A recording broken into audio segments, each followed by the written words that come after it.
para vosotras el yoga? Paz, tranquilidad y amor. Menos agresivo y más relajante. Te da tranquilidad y paz. Te da mucha paz. ¿El yoga puede ayudar a tener este sentimiento de amor hacia otras personas? Yo creo que sí. Estás pensando en lo que estás haciendo y intenta uno relajarse y se te va lo que tienes dentro de la cabeza. De que te enseña a cuidarte tú misma, a pensar en ti, que normalmente no pensamos nunca en nosotras, siempre pensamos en los demás y nosotros no existimos.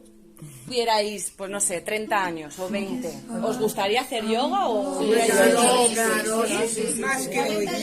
¿Sí? No hemos tenido tiempo de hacerla antes. O sea, de jóvenes hubierais empezado a hacer yoga, ¿eh? Nosotros hacíamos, ¿verdad? María José? Pasa que no tuvimos tiempo. Ya lo dicen. Bueno, Porque antes no no tenemos tiempo de Hacíamos nada. en faldas, ¿no? Yo no había hecho nunca, y de verdad que me gusta.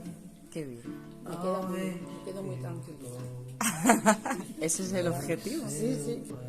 Bueno, relajación, estar bien con uno mismo. ¿Viene lo mismo a la cabeza que os venía antes de hacer yoga? ¿De empezar aquí a hacer yoga? No. Nunca he hecho yoga.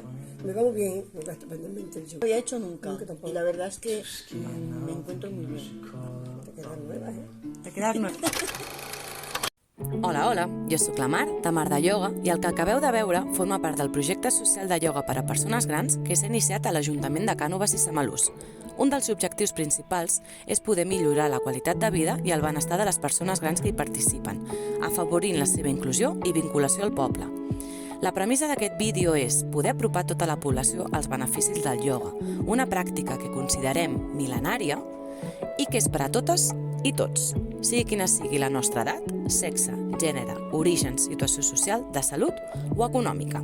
Espero que hagueu pogut gaudir de la saviesa i experiència de totes les participants del grup de ioga del Casal de la Gent Gran del Galliner, aquest ubicat al municipi de Cànoves i Samalús.